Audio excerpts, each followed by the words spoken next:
স্বামী অবহেলা করলে নাকি মেয়েরা দ্বিতীয় প্রেমে পড়ে, কিন্তু কেউ কি একবার ভেবে দেখে সেই পুরুষ মানুষটা দিনরাত খেটে কি অবস্থায় থাকে?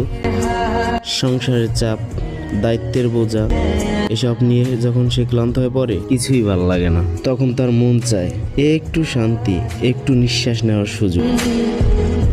সে হয়তো ভালোবাসে আগের মতোই, কিন্তু সময় দিতে পারে না। কথার জোর কমে যায়, শরীরের মন দুটোই ক্লান্ত হয়ে পড়ে।